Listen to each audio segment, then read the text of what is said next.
So this is a place that has been in my partner's family for many decades.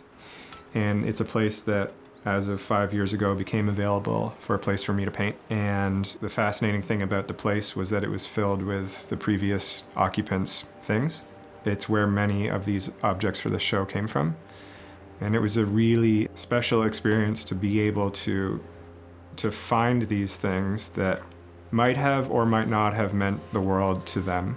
And there's always a story that's attached to those things. I mean, like the fishing lure, it may not be its age that I'm attracted to, but more in the way that I found it amongst like cobwebs at the bottom of a tackle box that was left here, and finding this beautiful thing and to be able to kind of like lift it out of there and light it properly and put it on display by itself. It was almost like a way to honor these objects that have been constant for, you know, who knows how long.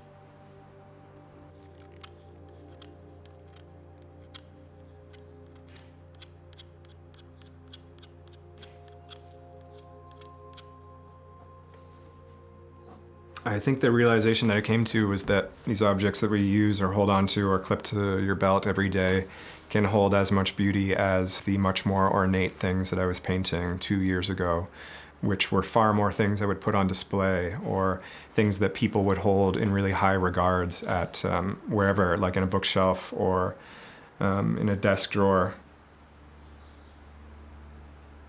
Yeah, for me it was like the investigation really into far more simple objects that have, for the most part, a lot more like utilitarian use to them, like a key or a candle holder or a lighter or a lock.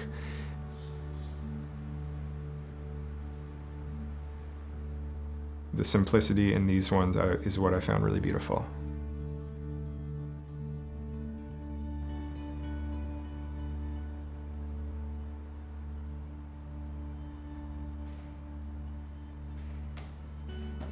You know, the illusion is that they're floating.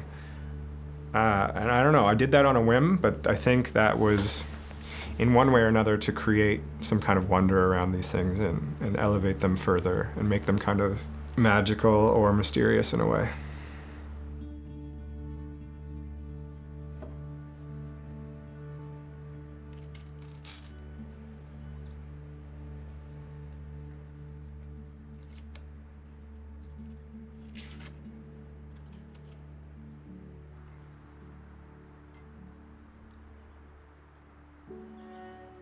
I think in really like diving into my work for the first time, like really thinking about it and trying to clarify it and put it into words, I realized that I think I experienced a lot of like chaos in my life as a kid for many reasons. There was just like a lot of family chaos and quite a lot of loss, like at a young age. And the precision in which I apply like paint to canvas, I think in one way or another is kind of an antidote, or was an antidote to that.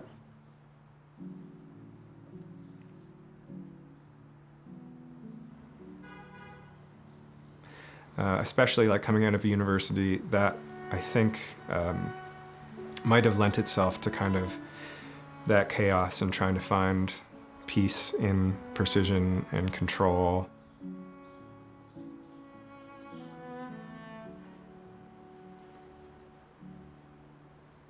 This is a painting of my father's.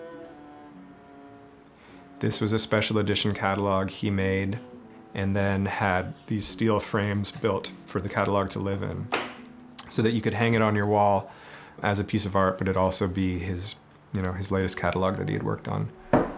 After my dad passed away, this was, I believe, a Christmas gift. My mom gave us all special edition catalogs for Christmas, and I think that this was the first painting of my dad's that I ever owned, and it was a gift from my mom.